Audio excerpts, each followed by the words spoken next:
నమస్తే, welcome to health care. Health tips కోసం ఈరోజు కూడా మనం అమోర్ హాస్పిటల్స్కి వచ్చేసాం. అండ్ ఈ ఎపిసోడ్లో మనం తెలుసుకోబోయే టాపిక్ షోల్డర్ పెయిన్స్. సో వీటి గురించి సవివరంగా మనకు తెలియజేయడానికి మనతో పాటు డాక్టర్ అభిలాష్ గారు ఉన్నారు, orthopaedic surgeon from Amor hospitals. Doctor గారిని అడిగి తెలుసుకుందాం రండి. డాక్టర్ గారు నమస్కారం. నమస్తే అండి. హౌ ఆర్ యూ డాక్టర్ గారు? ఐఎమ్ గుడ్ అండి. How are you? Yes fine అండి, thank you so much and thank you for your valuable time for us. My pleasure అండి.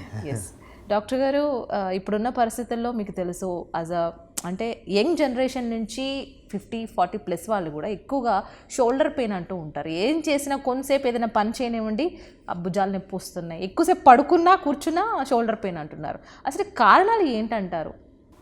సో షోల్డర్ పెయిన్కి చాలా కారణాలు ఉంటాయండి. ఒకటి, మనము ఏజ్ పరంగా కూడా మనకు మారుతూ ఉంటుంది అన్నమాట కారణాలు. షోల్డర్ పెయిన్స్కి కారణాలు డిఫరెంట్ రకాలుగా ఉంటాయి. ఒకటి మోస్ట్ కామన్ కింద చూసుకుంటే ఒకటేమో టెండినైటిస్ అంటామండి. టెండినైటిస్ అంటే ఇంపింజ్మెంట్ అనమాట, అంటే షోల్డర్ ఇంపింజ్మెంట్. ఇప్పుడు మనకు షోల్డర్ ఇలా ఉంటుంది, మన బాల్ పైన మజిల్ ఉంటుంది, ఆ పైన బోన్ ఉంటుంది అనమాట. సో ఆ బోన్కి కింద బాల్కి మధ్యలో మజిల్ క్రష్ అవటం వల్ల వచ్చే పెయిన్ టెండినైటిస్ అంటాం. అది ఇంపింజ్మెంట్ అనమాట. సో దానికి మెయిన్ రీజన్ ఏంటంటే, ఒకటి మన షోల్డర్ని సరిగ్గా స్ట్రెంగ్తన్ చేయకుండా ఉండటం. సో ఎప్పుడైతే మనం మజిల్ స్ట్రాంగ్గా ఉంచుకోమో, షోల్డర్ మజిల్ స్ట్రెంగ్తనింగ్ ఎక్సర్సైజ్ అవి ప్రాపర్గా చేయమో, అప్పుడు ఈ బాల్ మజిల్ వీక్నెస్ వల్ల అలా పైకి రైడ్ అవుతుంది. రైడ్ అయ్యి అక్రోమియన్ టచ్ చేస్తూ ఉంటుంది. సో ఎప్పుడైతే అక్రోమియన్ టచ్ చేస్తూ ఉంటుందో స్లోగా మజిల్ క్రష్ అవుతూ ఉంటుంది. అక్రోమియన్ అంటే పైన బోన్ అండి. క్రష్ అయ్యి అక్కడ టెండినైటిస్, ఆ మజిల్లో ఇన్ఫ్లమేషన్ అది వచ్చి ఆ భుజంలో పెయిన్ వస్తుంది అనమాట. సో ఆ కండిషన్లో ఏంటంటే పేషెంట్కి చెయ్యి ఇక్కడ ఎత్తిన వరకు పెయిన్ ఉండదు, కొంచెం ఎక్స్ట్రీమ్ పైదాకా వెళ్ళినప్పుడు పెయిన్ వస్తూ ఉంటుంది అనమాట. సో ఇది టిపికల్ ఆఫ్ టెండినైటిస్. ఈ టెండినైటిస్ చాలా కామన్గా చూస్తాము. అండ్ ఇది ఒకటేమో మజిల్ వీక్నెస్ వల్ల, రెండు మన ఎక్సర్సైజ్ అవి చేసినప్పుడు ఆ పోస్చర్ అది ఇంప్రాపర్గా పెట్టి ఎక్సర్సైజ్ చేసినప్పుడు కూడా ఈ బాల్ వెళ్ళి దానికి ఇంపింజ్ అవుతుంది అనమాట, దానికి టచ్ అవుతుంది. అంటే అబ్నార్మల్ పోస్చర్లో మనం ఏదైనా వర్కౌట్ చేసినా సరే ఆ షోల్డర్ టచ్ అయినప్పుడు అప్పుడు కూడా ఇంపింజ్మెంట్ వల్ల మనకు టెండినైటిస్ వచ్చి షోల్డర్ పెయిన్ వస్తుంది. అండ్ ఈ ఇంపింజ్మెంట్ మనకు రిపిటేటివ్గా అయ్యి ఒక టైంలో టేర్ అయిపోవచ్చు, మజిల్ టేర్ అవ్వచ్చు. ఒక్కోసారి క్రష్ అవడానికి కొంచెం గట్టిగా క్రష్ అయింది అనుకోండి, ఎక్కడ పడ్డారు ఎక్కువ గట్టిగా క్రష్ అయింది అంటే ఒకసారి అప్పుడు మజిల్ టేర్ అవ్వచ్చు. దాన్ని కఫ్ టేర్ అంటాం. సో ఇది one of the most common cause. ఇంకో కాజ్ వచ్చేసి ఫ్రోజన్ షోల్డర్ అండి. సో ఫ్రోజన్ షోల్డర్ అంటే దాంట్లో మనకు షోల్డర్ స్టిఫ్ అయిపోతూ ఉంటుంది. సో ఈ ఫ్రోజన్ షోల్డర్ అనేది మనకు లేట్ 40s 50sలో వస్తుంది. సో దానికి ఎట్లా అంటే దానికి ఒక డ్యూరేషన్ ఉంటుంది. It will be about 9 to 12 months duration ఉంటుంది టోటల్ ప్రాసెస్కి. బేసికలీ ఒక 3 phases ఉంటాయి దానికి. Inflammatory phase, stiffness phase and thawing phase ఉంటుంది. ఇన్ఫ్లమేటరీ ఫేజ్ ఒక 3 to 4 months ఉంటుందండి. సో దీంట్లో ఏంటంటే మనకు ఆ క్యాప్ష్యూల్ అంతా రెడ్ అండ్ ఇన్ఫ్లేమ్డ్ అయిపోద్ది అనమాట. So it be very painful. So without any cause, దానికి ఒక కాజ్ ఏమి ఉండదు. సో ఏమో స్పాంటేనియస్గా అదే షోల్డర్లో పెయిన్ రావడం స్టార్ట్ అవుతుంది. అండ్ అంత సివియర్గా ఇన్ఫ్లేమ్ అవుతుందంటే వాళ్ళకు ఈవెన్ నైట్ పడుకునేటప్పుడు కూడా స్లీప్ డిస్టర్బ్ స్లీప్ ఉంటుంది, అంత సివియర్ పెయిన్ ఉంటుంది అన్నమాట. Then that will go on for about 3 to 4 months. ఆ ఇన్ఫ్లమేటరీ ఫేజ్ అయిపోయిన తర్వాత థాయింగ్ ఫేజ్, స్టిఫ్నెస్ ఫేజ్ వస్తుంది. ఆ స్టిఫ్నెస్ ఫేజ్ మనకి ఇంకో 3 to 4 months ఉంటుందండి. అదేనండి ఇంకా మూమెంట్స్ అనేవి స్టిఫ్ అయిపోతూ ఉంటాయి, ఎందుకంటే ఆ క్యాప్ష్యూల్ అనే లేయర్ స్టిఫ్ అయిపోతూ ఉంటుంది. ఫస్ట్ ఇన్ఫ్లేమ్ అయిన క్యాప్ష్యూల్, తర్వాత స్టిఫ్ అయిపోతూ ఉంటుంది. సో స్టిఫ్ అయినప్పుడు ఏంటంటే ఇక్కడ దాకా వెళ్తుంది, ఇంకా పైకి వెళ్తుంది, ఇక్కడ దాకా వెళ్తే ఇంకా వెనక్కి వెళ్తుంది, ఇక్కడ దాకా ఇంకా సైడ్కి వెళ్తుంది. So global restriction of movements వస్తాయి అన్నమాట. సో ఈ స్టిఫ్నెస్ ఫేజ్ ఇంకో 3 to 4 months ఉంటుంది. లాస్ట్ థాయింగ్ ఫేజ్లో మనకు స్లోగా అదంతా రిజాల్వ్ అయ్యి ఎక్సర్సైజ్ అవి చేస్తే మళ్ళీ will be back to normal. So అందుకని ఫ్రోజన్ షోల్డర్ ఏమో it will be for about 9 to 12 months. ఇది ఇంకొక one of the most common cause అండి, నెంబర్ 2 కాజ్. అండ్ ఇంకొక కాజ్ వచ్చేసి షోల్డర్ ఆర్థరైటిస్ అంటాం. షోల్డర్ ఆర్థరైటిస్ అంటే షోల్డర్ అరిగిపోవడం అనమాట. ఇది మనకు ఓవర్ యూజ్ వల్ల ఎల్డర్లీలో వస్తుంది. లేట్ 50s 60sలో రావచ్చు. సో వాళ్ళకు కూడా షోల్డర్ మూమెంట్స్కి పెయిన్ వస్తుంది అనమాట. ఇది థర్డ్ కామన్ కాజ్. ఇంకొక కాజ్ ఏమో షోల్డర్ ఇన్స్టెబిలిటీ అంటాం. షోల్డర్ ఇన్స్టెబిలిటీ అంటే షోల్డర్ స్లిప్ అయిపోద్ది అనమాట. యాక్చువల్గా మనకు షోల్డర్ ఏంటంటే మనకు మూమెంట్స్ చాలా ఎక్కువగా ఉంటాయి షోల్డర్లో. ఈ కప్పు అండ్ బాల్ ఉంటుంది, మనకు మూమెంట్స్ ఏంటంటే చాలా ఎక్కువ గ్లోబల్ మూమెంట్స్ ఉంటాయి when compare to hip joint. So దానికి మెయిన్ రీజన్ అంటే చుట్టూ ఉన్న లెగమెంట్స్ అన్నీ కూడా కప్పుకి వెళ్ళి అటాచ్ అవుతుంది అనమాట. సో ఎప్పుడైతే మనకు ఆ లేబ్రమ్ అనే టిష్యూ అక్కడ నుంచి టేర్ అవుతుందో అప్పుడు షోల్డర్ ఇన్స్టెబిలిటీ ఉంటుంది. అంటే ఎప్పుడైతే చేయి మన పైకి వెళ్ళి ఎత్తుతామో స్లిప్ అయిపోతుంది బాల్, అది షోల్డర్ ఇన్స్టెబిలిటీ అనమాట. సో ఈ షోల్డర్ ఇన్స్టెబిలిటీ వల్ల కూడా షోల్డర్ పెయిన్ వస్తూ ఉంటుంది. అంటే వాళ్ళకు గూడు జారడం అంటారు చూస్తారా, so dislocation multiple times dislocate అవుతుంది, ఒకసారి వాళ్ళంతా వాళ్ళే సెట్ చేసుకుంటారు, ఒకసారి హాస్పిటల్కి వస్తే మేము సెట్ చేస్తాము. So that's how it is అనమాట. So how we can identify, ఇప్పుడు మీరు అన్నట్టు అది frozen shoulder or tear shoulders, ఇవన్నీ హౌ కెన్ వీ ఐడెంటిఫై అంటే ఏ స్టేజ్లో మనం హాస్పిటల్కి రావాలి ఆ పెయిన్స్? ఒకటండి, మనకు యాక్చువల్గా షోల్డర్ పెయిన్ స్టార్ట్ అయిందంటే ఫస్ట్ మనం హాస్పిటల్కి వెళ్ళిపోవాలి. ఇప్పుడు మనం ఆ పెయిన్ బాగా ఎక్కువైన దాకా వెయిట్ చేయకూడదు, ఫస్ట్ వెళ్ళి ప్రాపర్ డయాగ్నోస్ చేసుకోవాలన్నమాట. సో దాంట్లో ఏది పర్టికులర్ డయాగ్నోసిస్ సంబంధించిన కేటగిరీలో పేషెంట్ ఉన్నారు అన్నది మేము ఒకసారి ఎగ్జామిన్ చేస్తే మనకు అర్థమైపోతుంది. అండ్ ఇఫ్ రిక్వైర్డ్ ఒక ఎంఆర్ఐ స్కాన్ లేదా ఎక్స్రే చేస్తాం అన్నమాట. సో దాంట్లో మనకు క్లారిటీ వచ్చేస్తుంది. సో ఆఫ్టర్ దట్ ఈ డయాగ్నోసిస్ అయిన తర్వాత సో ఇది క్యూర్ అవుతుంది లేదా it will go to up to surgery అనేది ఎట్లా ఉండబోతుంది? సో దీనిలో ఒక్కొక్క కండిషన్కి ఒక్కొక్కలా ఉంటుందండి. ఫర్ ఎగ్జాంపుల్ టెండినైటిస్ అంటే ఇంపింజ్మెంట్ సిండ్రోమ్, దీనికి సర్జరీ అవసరం లేదు. So all we need to do is strengthening exercise, కొంచెం కొలాజిన్ పెప్టైడ్ ఇస్తాము, దాంతో మజిల్ టెండన్ హెల్త్ కొంచెం ఇంప్రూవ్ అవుతుంది. సో ఎప్పుడైతే హెల్త్ ఇంప్రూవ్ అవుతుందో ఆటోమేటిక్గా అదే బాల్ని కిందకు ప్రెస్ చేసేస్తుంది. కిందకు ప్రెస్ చేసినప్పుడు మన స్టమక్లో స్పేస్ వచ్చేస్తుంది. అప్పుడు మనకు స్లోగా ఆ పెయిన్ తగ్గిపోతుంది అనమాట. So impingement syndrome pain resolve అయిపోతుంది. సో దానికి సర్జరీ అవసరం లేదు. ఇఫ్ రిక్వైర్డ్ ఒక ఇంజెక్షన్ ఇస్తాం సో దట్ అది ఇన్ఫ్లమేషన్ తగ్గించడానికి. కాకపోతే ఈ ఇంపింజ్మెంట్ సిండ్రోమ్ మనం నెగ్లెక్ట్ చేసి, ఈ టెండినైటిస్ నెగ్లెక్ట్ చేసి కఫ్ టేర్లోకి వచ్చింది అనుకోండి, then that would require surgery, దానివల్ల రిపేర్ చేయాల్సి ఉంటుంది అనమాట. అండ్ రెండో కండిషన్ వచ్చేసి ఫ్రోజన్ షోల్డర్. సో ఫ్రోజన్ షోల్డర్కి సర్జరీ అవసరం లేదు. So frozen shoulder main treatment is physiotherapy. వాళ్ళు ఎక్సర్సైజ్ చేపిస్తాము, దానివల్ల వాళ్ళకి ఏంటంటే wall climbing exercise, different kinds of exercise ఉంటుంది, ఫిజియోథెరపీ ఉంటుంది. అవన్నీ చేస్తే గ్లోబల్గా మూవ్మెంట్ అనేది స్లోగా ఇంప్రూవ్ అవ్వడం స్టార్ట్ అవుతుంది. And over period of time resolve అయిపోతుంది. లేదంటే మనకు ఎక్సర్సైజ్ చేయకపోతే మటుకు స్టిఫ్ అయిపోతుంది. 12 months కల్లా వెళ్ళి టూ స్టిఫ్, అంటే ఇంతకన్నా మూవ్మెంట్ రాదు. ఆ టైంలో ఏం చేస్తామంటే ఇంకా చిన్న కీ హోల్స్ వచ్చి జాయింట్లో కెమెరా పెట్టి మొత్తం క్యాప్సూల్ కట్ చేస్తాము. కట్ చేస్తే మూమెంట్ వచ్చేస్తుంది. సో అది ఫ్రోజన్ షోల్డర్ కూడా సర్జరీ అవసరం లేదు. అండ్ ఆస్టియోఆర్థరైటిస్ అంటే మనం జాయింట్ అరిగిపోవడం వల్ల వచ్చే pain after 60s. After 60s. So దాంట్లో ఏంటంటే పెయిన్ చూస్తాము, పెయిన్ లెవెల్స్ ఇంటెన్సిటీ బాగా ఎక్కువగా ఉంది అంటే కనుక then will go for a shoulder replacement. So ఇప్పుడు ఇంకో కండిషన్ వచ్చేసి cuff tear, rotator cuff tear అన్నాను. సో ఇంపింజ్మెంట్ సిండ్రోమ్, టెండినైటిస్ మనకు ఓవర్ పీరియడ్ ఆఫ్ టైం పెరిగి దాంతో వచ్చేది కఫ్ టేర్ అనమాట. కఫ్ టేర్లో అంటే మజిల్ వీక్నెస్ ఉంటుంది అండ్ పెయిన్ కూడా ఉంటుంది. సో వాళ్ళకి కఫ్ టేర్ ఉన్న వాళ్ళకి మటుకు సర్జరీ అవసరం పడుతుంది. చిన్న కీ హోల్ సర్జరీ, జాయింట్లో కెమెరా పెట్టి ఆ మజిల్ని మళ్ళీ రిపేర్ చేసేస్తాము, అది అక్కడ హీల్ అయిపోతుంది, ప్రాబ్లమ్ సాల్వ్ అయిపోతుంది. అండ్ ఇంకో కండిషన్ వచ్చేసి షోల్డర్ ఇన్స్టెబిలిటీ అన్నమాట. సో షోల్డర్ ఇన్స్టెబిలిటీలో మనకు చెయ్యి ఇలా పైకెత్తంగా ఎత్తి ఇలా ఏదైనా ఫర్ ఎగ్జాంపుల్ ఏదైనా రిమోట్ పట్టుకుంటారు, ఏదైనా క్యాచ్ అండ్ ట్రై చేస్తారు, స్లిప్ అయిపోతుంది షోల్డర్. సో వాళ్ళకు చాలా పెయిన్ఫుల్ ఉంటుంది. అది మన రికరెంట్ అయిందంటే కనుక బోన్ లాస్ అయిపోతుంది. సో ఇలాంటివి ఏంటంటే మనం ఎక్కువ నెగ్లెక్ట్ చేయడానికి లేదు.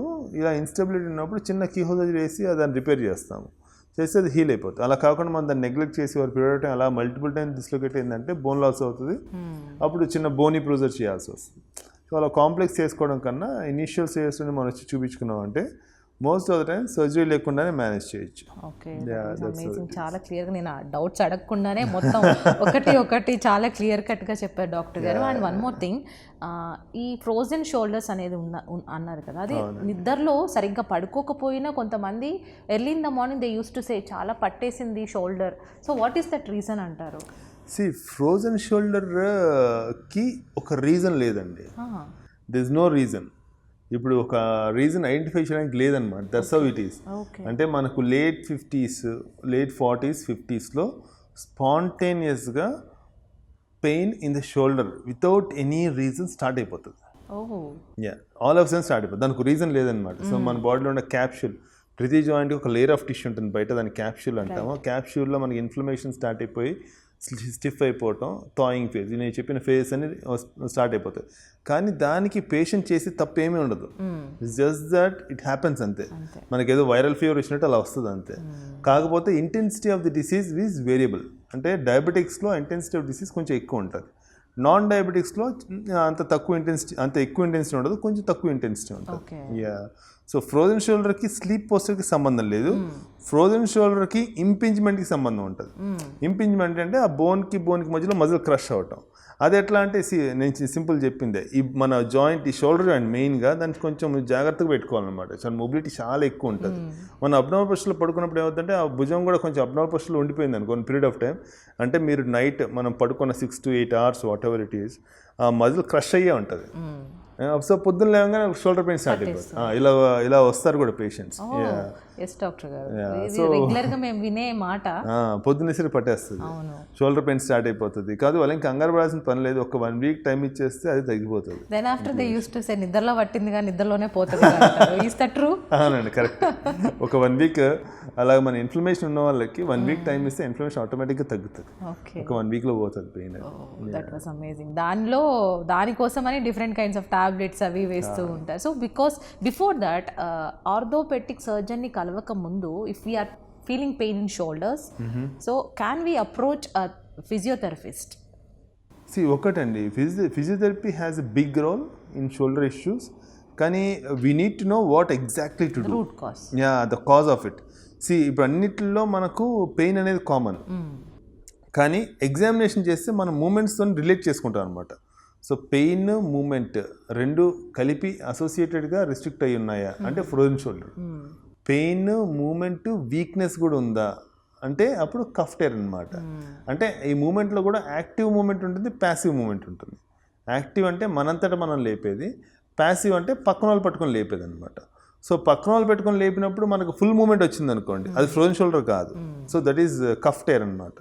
అలా కాకుండా పక్కన వాళ్ళు పెట్టి లేపినా సరే మనకు మూమెంట్ రాలేదు, అక్కడితో ఆగిపోయింది అంటే కనుక so both active and passive movements పోయినాయి, అది ఫ్రోజన్ షోల్డర్. ఇలాగ ప్రాపర్గా మన అంటే ఒక డయాగ్నోసిస్ మనకి ఎగ్జామిన్ చేస్తే సగం డయాగ్నోస్ వచ్చేస్తుంది. ఇఫ్ రిక్వైర్డ్ ఒక స్కాన్ చేస్తాం, చేసుకొని చూసుకుంటాం. సో అందుకని మన అంటే ఫిజియోథెరపిస్ట్లోకి వెళ్తే ఎలా ఉంటుందంటే it's just like throwing a dot in blindly. దానికన్నా మనం ప్రాపర్ ఒకసారి డయాగ్నోస్ చేసుకొని దానికి రీజన్ ఏంటో చూసుకొని నెగ్లెక్ట్ చేయకుండా ఆ డయాగ్నోస్ అయిపోయినాక దాన్ని వాడుకున్నామంటే మనం కంప్లీట్ యూజ్ చేసుకున్నట్టు ఉంటుంది అనమాట. అండ్ ఈ ట్రీట్మెంట్స్ అనేవి షోల్డర్ పెయిన్ ట్రీట్మెంట్స్ ఏదైతే మీరు చాలా వేరియేషన్స్ ఫ్రోజన్ షోల్డర్స్ గురించి టియర్ సంథింగ్ ఆ షోల్డర్స్ గురించి చెప్పారు కదా, సో వీటి ట్రీట్మెంట్ ఏ విధంగా ఉండబోతుంది? సో ఒకటండి, ఈ ట్రీట్మెంట్ అనేది కూడా ఇట్స్ వేరియబుల్ అనమాట. సటిల్గానే ఉంటాయి చేంజెస్.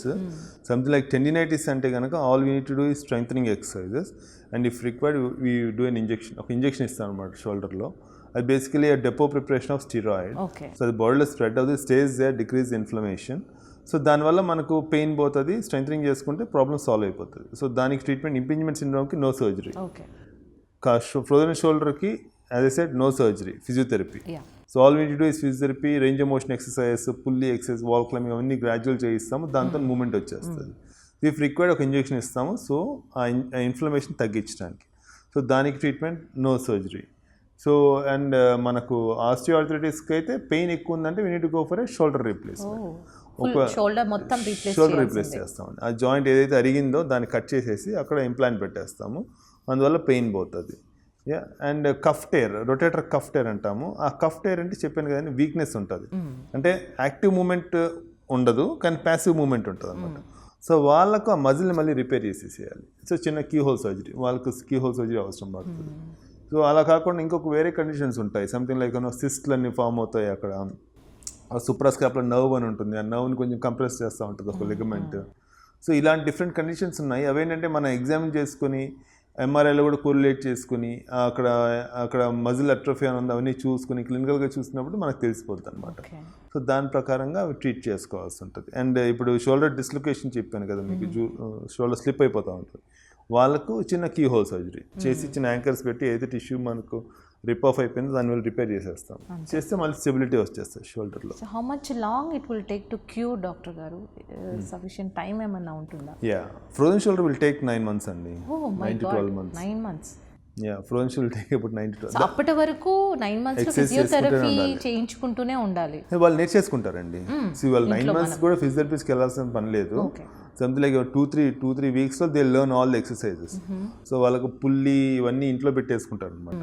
పెట్టుకొని డైలీ కొంచెం they spend some time exercise చేయడం స్టార్ట్ చేస్తారు, చేస్తే సరిపోతుంది. సో 9 months వాళ్ళు ఎక్సర్సైజ్ చేసుకుంటూనే ఉండాలి.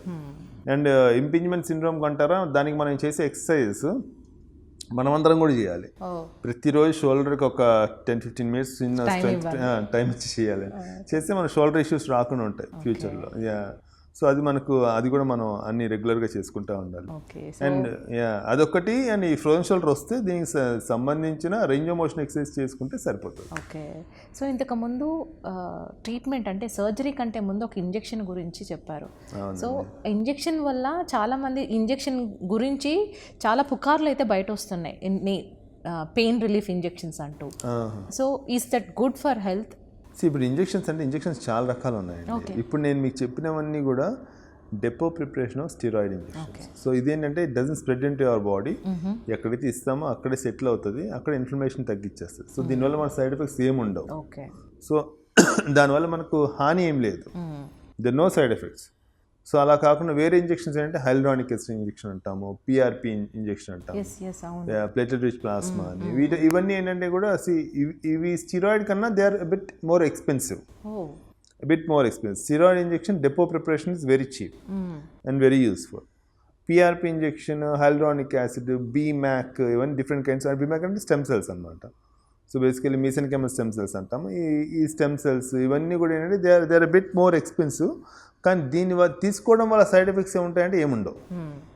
తీసుకోవడం వల్ల మీకు ఏమీ హాని జరగదు, కానీ తీసుకున్న ప్రతి ఒక్కరికి బెనిఫిట్ ఉంటుందా అంటే అలా ఉండదు.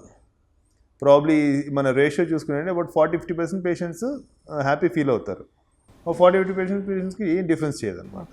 సో మనం ఏంటంటే అంత డబ్బులు పెట్టి మనం ఖర్చు పెట్టినప్పుడు మనకి రిజల్ట్ రాకపోతే మళ్ళీ మనం హర్ట్ అవ్వకూడదు. సో అది మనకు క్లియర్గా తెలుసుకొని మనం డబ్బులు ఒకసారి ఇంజెక్షన్కి పెయిన్ రిలీఫ్ అయిన తర్వాత దాన్ని again and again pain start అవుతుంది అంటారా? డిపెండింగ్ ఆన్ మన కండిషన్ అండి. ఇప్పుడు ఫర్ ఎగ్జాంపుల్ ఇంపింజ్మెంట్ సిండ్రోమ్ ఉంది, ఇంజెక్షన్ ఇస్తే ఇన్ఫ్లమేషన్ తగ్గుతుంది. తగ్గినప్పుడు మనం ఏంటంటే ఆ టైంని వాడుకొని we need to do strengthening exercise చేస్తే మళ్ళీ రికవర్ అవ్వద్దు. అలా కాకుండా మనం స్ట్రెంగ్థనింగ్ ఎక్సర్సైజ్ మానేసేసాం అనుకోండి, అప్పుడు మళ్ళీ సేమ్ కఫ్ వీక్నెస్ వల్ల మళ్ళీ ఇంపింజ్ అయ్యి మళ్ళీ పెయిన్ రావచ్చు. ఫ్రోజన్ షోల్డర్ అనుకోండి, ఎనీవేస్ అది 9 to 12 monthsలో ఇంకా అయిపోతుంది, మళ్ళీ రాదు అది. So once for all injection ఒకసారి ఉంటుంది. సో ఆస్టియోఆర్థరైటిస్ అంటారా, దానికి ఏంటంటే ఒక patient not fit for surgery అంటే అప్పుడు కొంచెం ఇన్ఫ్లమేషన్ తగ్గించాక ఒక ఇంజెక్షన్ ఇస్తాము. అది కూడా మళ్ళీ రిపిటేటివ్గా ఏమి ఇవ్వమండి, ఎక్కడ సైన్స్ కూడా లేదు రిపిటేటివ్గా ఇద్దామని.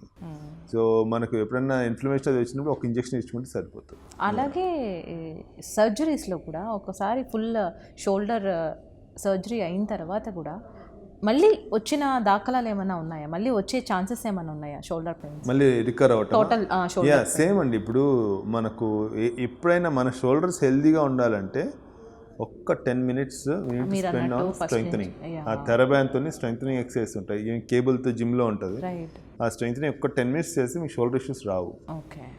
ఎప్పుడైతే ఈ ఎక్సర్సైజ్ చెయ్యమో, సర్జరీ చేసినా సరే ఆ physiology is the same. So మళ్ళీ సర్జరీ చేసి మనకు ఎక్సర్సైజ్ చేయలేదు అనుకోండి, మళ్ళీ పైకి రైడ్ మళ్ళీ అక్రోమియన్ టచ్ అవుతూ ఉంటుంది. సో మజిల్ టేర్ అయ్యే ఛాన్స్ ఉంటుంది. సో అందుకనే ఈ స్ట్రెంగ్థనింగ్ ఎక్సర్సైజ్ చేస్తే విల్ బి సేఫ్ అనమాట. రిలేటివ్లీ మన షోల్డర్ని మనం పెయిన్ ఫ్రీగా లాంగ్ డ్యూరేషన్ ఉంచుకోవడానికి స్కోప్ ఉంటుంది. దట్ వాస్ అమేజింగ్ డాక్టర్ గారు. సో ఇంకొక doubt, so in this generation what kind of professional వేలో ఎవరు ఎక్కువగా షోల్డర్ పెయిన్తో వస్తున్నారు? ఒకటండి, ఓవర్ హెడ్ అథ్లెట్స్కి కొంచెం ఎక్కువ ఉంటుంది. ఇప్పుడు జిమ్లో మెయిన్గా స్ట్రెంగ్త్ ట్రైనింగ్లో జిమ్కి వెళ్తారు చూసారు, they do weight lifting and వాళ్ళు they are very prone for shoulder injuries because they are any specific postures where we can lift weights in without causing injury to your shoulder. So ఆ postures మనకు స్పెసిఫిక్గా తెలియాలి. ఇప్పుడు work out చేయడానికి weight lift చేసే ప్రతి ఒక్కరు కూడా ఫస్ట్ జిమ్కి వెళ్ళి చాలాసార్లు ట్రైనర్కి కూడా అందరూ సేమ్ నాలెడ్జ్ లెవెల్లో ఉండరు. సో ఈవెన్ మనము ఆ ప్రాపర్గా పోస్చర్ ఎలాగా పర్ఫెక్ట్ పోస్చర్ ఏది ఆ స్పెసిఫిక్ ఎక్సర్సైజ్ అని ప్రాపర్గా మనం క్రిస్టల్ క్లియర్గా తెలుసుకొని అప్పుడే వర్కౌట్ చేయాలి. అండ్ ఆ వర్కౌట్ చేసినప్పుడు కూడా చాలా లైట్ వెయిట్స్తో చేయాలి. సో లైట్ వెయిట్స్ చేస్తే ఏమవుతుందంటే మనకు ఇంజరీ ఛాన్సెస్ తక్కువ అవుతాయి. అలా కాకుండా మనము కొంచెం హెవీ వెయిట్స్కి వెళ్ళిపోయామనుకోండి, మన పోస్చర్ కొంచెం మారుతుంది అంతే. ఆ చిన్న జర్క్ ఆఫ్ మూమెంట్, ఒక్క మూమెంట్ చాలు షోల్డర్ ఇంజరీకి. సో అది చాలా important. And even see something like ప్రతి ఎక్సర్సైజ్లో కూడా ఆల్రెడీ ఇప్పుడు మనకి ఏంటంటే దే ఆర్ ప్రెటీ అడ్వాన్స్డ్ అనమాట. ఇప్పుడు ట్రైనర్స్ అందరూ pretty advance. So there good amount of trainers who are very knowledgeable so వాళ్ళు కూడా ఏంటంటే ఈచ్ అండ్ ఎవ్రీ ఎక్సర్సైజ్లో వర్కౌట్లో ఏ పోస్చర్లో మనకు షోల్డర్ ఇంపింజ్ అవుతుంది అన్నది స్పెసిఫిక్గా ఈవెన్ ట్రైనర్స్ కూడా తెలియాలి. అండ్ చాలామంది తెలుసు కూడా. సంథింగ్ లైక్ ఒకటండి, ఇప్పుడు మనం షోల్డర్ ఇంటర్నల్ రొటేట్ చేసేసి వెయిట్ ఎత్తుతున్నాం అనుకోండి. So this is the posture where మనకు స్పేస్ ఫుల్ నేరో అయిపోతుంది అక్రోమియన్కి ఈ షోల్డర్కి మధ్యలో. సో ఇంటర్నల్ రొటేట్ చేసి లేపినప్పుడు ఫ్రంట్లో ఇంకా ఇంత నేరో స్పేస్ ఉంటుంది. ఇంత నేరో స్పేస్ పెట్టి మనం ఇంకా వెయిట్స్ కూడా లేపామంటే కంపల్సరీ క్రష్ అవుతుంది అనమాట. సో ఇన్స్టెడ్ దీన్ని కాకుండా మనం వెయిట్స్ లిఫ్ట్ చేసినప్పుడు అంటే ఇంటర్నల్ రొటేషన్ కాకుండా మామూలు రొటేషన్లో పెట్టి లేపనుకోండి, దే సిగ్నిఫికెంట్ స్పేస్, అప్పుడు మజిల్ క్రష్ అవుతుంది. సో అందుకని మన షోల్డర్లో ఏ పోస్చర్లో ఏది రాంగ్ పోస్చర్ తెలియాలి. ఫర్ ఎగ్జాంపుల్ బెంచ్ ప్రెస్ చేస్తున్నారు, మొత్తం డీప్గా దించారంటే మళ్ళీ ఆ షోల్డర్ అంతా ముందుకు జరిగి మళ్ళీ ఇంపింజ్ అవుతుంది. సో సంథింగ్ లైక్ యూనో ఇప్పుడు మన బాడీ వెయిట్తోని డిప్స్ చేస్తున్నారు. ఈవెన్ డిప్స్ చేసినప్పుడు అంతే, మరి ఫుల్గా దిగామనుకోండి, సంథింగ్ లైక్ కొంతమంది చెప్తారు దిగు అని. సో ఇంకా ఎక్కువ ఓవర్గా దిగామంటే ఇంపింజ్ అవుతుంది. ఇంపింజ్ అయిందంటే షోల్డర్ పెయిన్ స్టార్ట్ అయిపోతుంది. మీకు ఈరోజు కాకపోయినా 1 వీక్ సేమ్ ఎక్సర్సైజ్ చేస్తా ఉన్నట్టు మీకు స్టార్ట్ అయిపోతుంది పెయిన్. సో ఇలాగా స్పెసిఫిక్ పోస్చర్స్ ఇప్పుడు ఇంటర్నల్ రొటేట్ చేసి పక్కన పెట్టుకొని వేరే డిప్స్ చేస్తున్నారు, షోల్డర్ డిప్స్ అవన్నీ, వాటికి కూడా అంతే అనమాట. బి ఇంపింజ్మెంట్ ఛాన్స్ పెరుగుతుంది. సో అందుకనే మనం ఈవెన్ వర్కౌట్ చేసే ప్రతి చిన్న వర్కౌట్ కూడా ఫస్ట్ దాని గురించి ఫుల్గా అనలైజ్ చేసి కాబట్టి రీసెర్చ్ చేసి ఏ పోస్చర్స్లో మనకు ఇంజరీ ఫ్రీ ఉంటామో చూసుకొని అది లైట్ వెయిట్స్తో స్టార్ట్ చేసి ఒక 1 వీక్ 10 డేస్ లైట్ వెయిట్స్తో చేసి మన బాడీకి కూడా మన సబ్కాన్షియస్గా మన ఫామ్ అంతా మన బాడీకి అలవాటు అవ్వాలి. అప్పుడు you can go for heavy weights. అప్పుడు చేశారంటే మనకు ఇంజరీ ఛాన్సెస్ బాగా తగ్గుతాయండి. అమేజింగ్ డాక్టర్ గారు.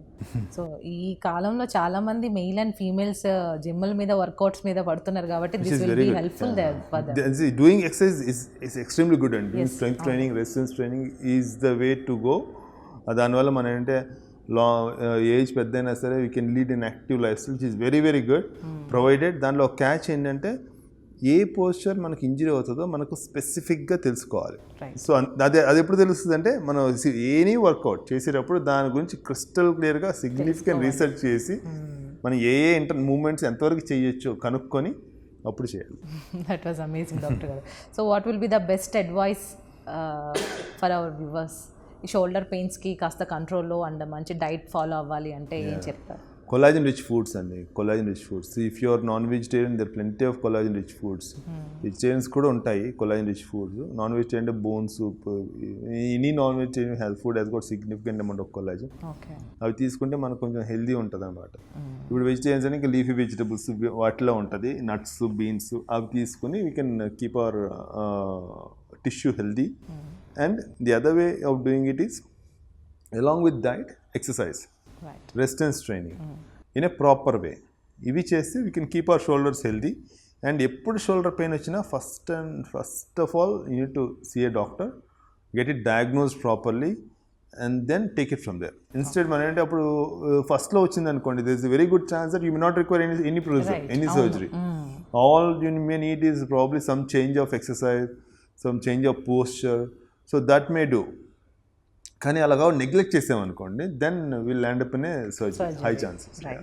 డాక్టర్ గారు, ఒకవేళ మీరు అన్నట్టు ఇప్పుడు షోల్డర్ పెయిన్గా నెగ్లెక్ట్ చేసే వాళ్ళు చాలామంది ఉన్నారు. అఫ్ కోర్స్ టాబ్లెట్స్ తోటి క్యూర్ చేసుకుందాం అనుకున్నారు. సో ఫర్దర్గా వాళ్ళు ఎదుర్కొనే సమస్యలు ఏ విధంగా ఉండబోతున్నాయి అంటే? సో ఇప్పుడు మనం షోల్డర్ పెయిన్ నెగ్లెక్ట్ చేసామనుకోండి, సో ఫర్ ఎగ్జాంపుల్ ఇప్పుడు కఫ్ టేర్ ఉంది, రొటేటర్ కఫ్ టేర్, ఆ కఫ్ మజిల్ అనేది చిరిగింది. సో చిరిగినప్పుడు దాన్ని నెగ్లెక్ట్ చేసే కొద్దీ ఏమవుతుందంటే ఆ కఫ్ ఇలా రిట్రాక్ట్ అవుతా వెళ్ళిపోద్ది అనమాట. సో కఫ్ చిరగంగానే ఫస్ట్ ఇక్కడ ఉంటుంది, 1 month చేశారు ఇలా ఇక్కడికి వెళ్తుంది, 2 months, 3 months, 4 months, 1 year వెళ్ళిపోతూ ఉంటుంది. ఎందుకంటే ఇక్కడ మజిల్ కంట్రాక్ట్ అవుతూ ఉంటుంది అనమాట. సో మనం రిపేర్ చేసినప్పుడు అదేమవుతుందంటే కొంచెం టెన్షన్తో వస్తుంది repair. So rubber band pull చేసి పెట్టినట్టు ఉంటుంది అనమాట. సో రబ్బర్ బ్యాండ్ పుల్ చేసి పెడితే chances of failure will be 30 to 40%. So ఫస్ట్లో మనకు 100% సక్సెస్ఫుల్ అయిపోయే సర్జరీ కాస్త 30% ఫెయిల్యూర్ రేట్ అయ్యే సర్జరీ లాగా అయిపోతుంది అనమాట. సో అందుకని ఎప్పుడు మనం నెగ్లెక్ట్ చేయకూడదు. సో సంథింగ్ లైక్ ఇప్పుడు ఇన్స్టెబిలిటీ, షోల్డర్ డిస్లొకేట్ అవుతుంది మల్టిపుల్ టైమ్స్. సో వాళ్ళకేంటంటే ఇక్కడ లేబ్రమ్ అండ్ లెగ్మెంట్స్ అన్ని రిప్ ఆఫ్ అయిపోయినాయి. సో వాళ్ళకి మళ్ళీ దాన్ని అటాచ్ చేయాలి. చేయకపోతే ఏమైతే మల్టిపుల్ టైమ్స్ డిస్లొకేట్ అవుతూ ఉంటారు. సో డిస్లొకేట్ అయిన ప్రతిసారి ఇక్కడ బోన్ చిప్ ఆఫ్ అయిపోతూ ఉంటుంది.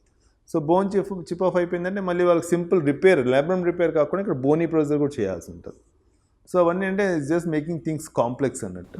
సో అందుకని ఎప్పుడు మనం నెగ్లెక్ట్ చేయకుండా ప్రాపర్గా ఎల్లికి వచ్చేయడం బెటర్. అండ్ ఒక్కోసారి అంటే వెనక సిస్ట్ లైక్ ఫామ్ అవుతాయి అనమాట. ఫామ్ అయ్యి అక్కడ నర్వ్ని కంప్రెస్ చేస్తూ ఉంటుంది.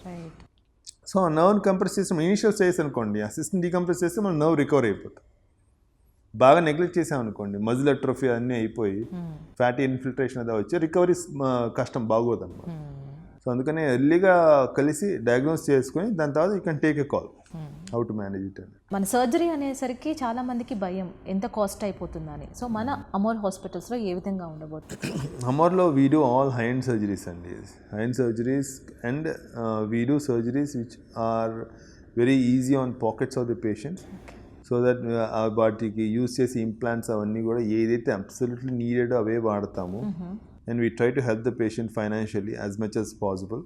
సో వాళ్ళకి ఫైనాన్షియల్ బర్డెన్ అయితే తగ్గించడానికి అవన్నీ జాగ్రత్తలు తీసుకొని మామూలుగా బాగా ఎక్స్పెన్సివ్ సర్జరీని కూడా బాగా affordable surgery to make it more affordable is the main motto of this hospital. చాలా చక్కగా వివరించారు. Thank you so much once again. Thanks. So guys, తెలుసుకున్నారు కదా షోల్డర్ పెయిన్ ఎందుకు వస్తుంది, దానికి కారణాలు ఏంటి, తీసుకోవాల్సిన జాగ్రత్తలు అండ్ ట్రీట్మెంట్స్. మరి ఇంకెందుకు ఆలస్యం, మీకు గనక పెయిన్ అనిపిస్తే వెంటనే అప్రోచ్ అవ్వండి అమోర్ హాస్పిటల్స్. మరో ఎపిసోడ్తో మళ్ళీ కలుసుకుందాం. నమస్తే.